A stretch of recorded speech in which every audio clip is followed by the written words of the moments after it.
saveur divine.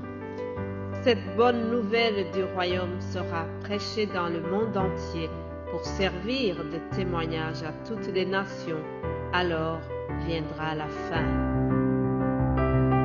Ce pain céleste vous est présenté par Immaculée Niraneza.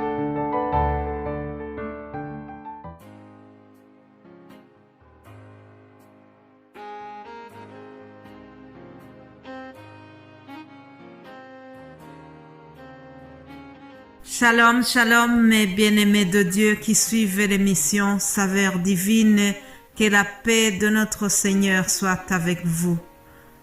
J'espère que vous allez bien là où vous vous trouvez. De mon côté, je bénis l'Éternel qui me donne encore le souffle de vie aujourd'hui. C'est toujours une joie, un honneur de pouvoir être au service de notre Père Céleste en vous apportant la parole de Dieu. Alors, cette semaine, nous sommes en train de voir un thème qui est basé sur Actes des Apôtres, chapitre 1, au verset 4. Actes des Apôtres, chapitre 1, verset 4. Il est écrit « Comme il se trouvait avec eux, il leur recommanda de ne pas s'éloigner de Jérusalem, mais d'attendre ce que le Père avait promis, ce que je vous ai annoncé, leur dit-il. » Ce sont les paroles de Jésus-Christ s'adressant à ses disciples. Nous sommes dans le contexte qui a suivi la résurrection. Nous sommes donc pendant les 40 jours qui ont suivi la résurrection. Et Jésus-Christ va durer quelques jours avant de remonter vers le Père Céleste, mais il donne quelques recommandations qu'il faut suivre. Alors il leur a dit de ne pas s'éloigner de Jérusalem, mais d'attendre ce que le Père avait promis. C'est quoi cette promesse? Qu'est-ce que les apôtres devaient attendre à Jérusalem? Il y a plusieurs choses qu'on va dire, mais la chose principale, c'est la puissance du Saint-Esprit. Il y avait une puissance venant du Saint-Esprit.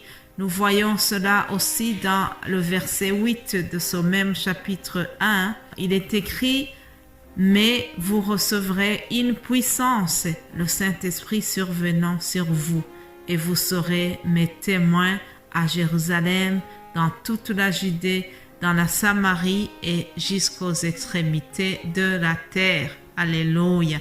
Jésus-Christ donc leur dit qu'une fois qu'ils seraient remplis du Saint-Esprit, ils auront une puissance. Ils pourront être des témoins de Jésus, non pas seulement à Jérusalem, mais jusqu'aux extrémités de la terre. Cela est arrivé, cette promesse a eu lieu, et c'est pour cela que la parole nous est arrivée aussi. Les apôtres revêtus de puissance étaient vraiment de nouvelles personnes. Ils étaient transformés.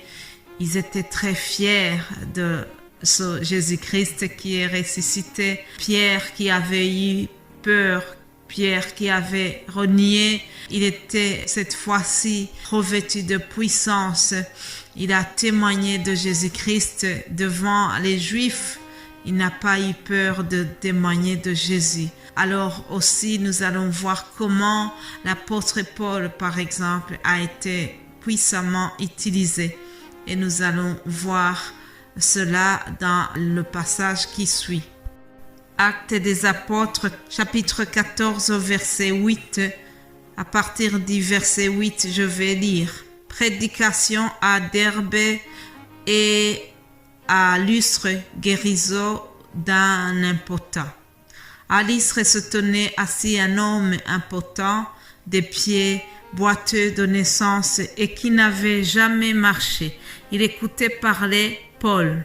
Et Paul, fixant les regards sur lui et voyant qu'il avait la foi pour être guéri, dit d'une voix forte, « Lève-toi droit sur tes pieds. » Et il se leva d'un bond et marcha. Alléluia.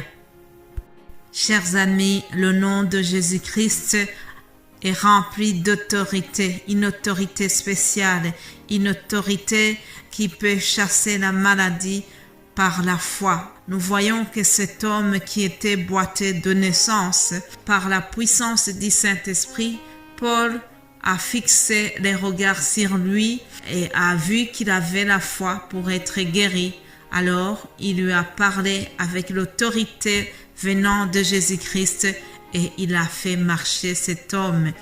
Ça nous rappelle encore une fois ce que l'apôtre Pierre avait fait pour cet homme qui se tenait à l'entrée de la synagogue.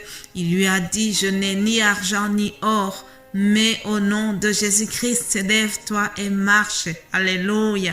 Ce que l'apôtre Pierre a fait pour cet homme-là, c'est le même que ce que Paul vient de faire, mais ce n'est pas par leur pouvoir, c'est par l'autorité de Jésus-Christ. Celui qui est ressuscité leur a donné la puissance et l'autorité sur la maladie. Alléluia.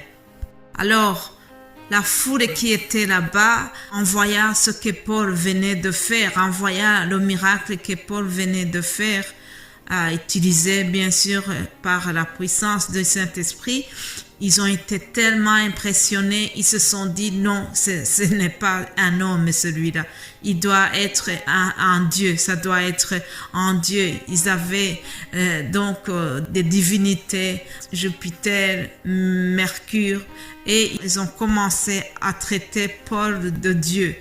Mais Paul, dans sa simplicité, il leur a dit qu'il ne s'agissait pas de lui-même, mais il voulait leur souligner que ce n'est pas de lui que cette guérison est venue, mais que c'est venu de la puissance venant de Jésus-Christ. Alléluia. En fait, la foule voulait vraiment considérer les apôtres comme si c'était des demi-dieux, comme si c'était eux-mêmes qui ont cette puissance. Mais Paul a rendu la gloire à Dieu. On voulait lui offrir un sacrifice en le considérant comme un Dieu et il a refusé. Il a refusé farouchement. Au verset 14, on nous dit que les apôtres Barnabas et Paul, ayant appris cela, donc ayant appris qu'on voulait les idolâtrer, on va dire, ils ont déchiré leurs vêtements et se sont précipités au milieu de la foule. Et ils se sont écriés en disant, « Ô homme, pourquoi agissez-vous de la sorte? Nous aussi, nous sommes des hommes de la même nature que vous, et vous apportant une bonne nouvelle. Nous vous exhortons à renoncer à ces choses vaines pour vous tourner vers le Dieu vivant qui a fait le ciel et la terre. » Alléluia. Le titre de mon message aujourd'hui, c'est « Tourne-nous vers le Dieu vivant ». Paul profite de cette occasion pour honorer Dieu, pour rendre toute la gloire à Dieu. Ce n'est pas de lui qu'est venu le miracle, mais c'est un miracle qui est opéré par le Dieu vivant, le Dieu qui n'est pas comme Jupiter, Mercure, non, le Dieu qui est différent de ces divinités grecques. Mais bien-aimés de Dieu, ce que nous venons de voir dans ce passage nous apprend que à chaque fois qu'il y a un miracle qui est opéré, à chaque fois qu'il y a une guérison miraculeuse qui est opérée, nous devons toujours rendre la gloire à Dieu. C'est lui qui nous utilise, ce n'est pas par notre connaissance, non, c'est par la gloire de Dieu que nous devons toujours penser, nous devons toujours rendre honneur à Dieu, comme Paul et Barnabas l'ont fait en disant « Ce n'est pas par nos propres moyens que nous avons fait cela ». D'ailleurs, Paul, en s'adressant à la foule, il leur dit « Nous aussi, nous sommes des hommes de la même nature que vous. » Alléluia. Nous sommes les hommes de la même nature que vous. Vous apportant une bonne nouvelle, nous vous exhortons donc à renoncer à ces choses, renoncez à vos péchés. Tournez-vous vers le Dieu vivant. Voilà la leçon que nous devons tirer de ce passage. tourne-nous vers le Dieu vivant. Alléluia. Toi qui viens d'écouter, je ne sais pas quel Dieu tu pries, mais je t'en prie de te tourner, de adorer le Dieu vivant, le Dieu d'Israël. C'est lui seul qui est digne d'être adoré. Amen, amen.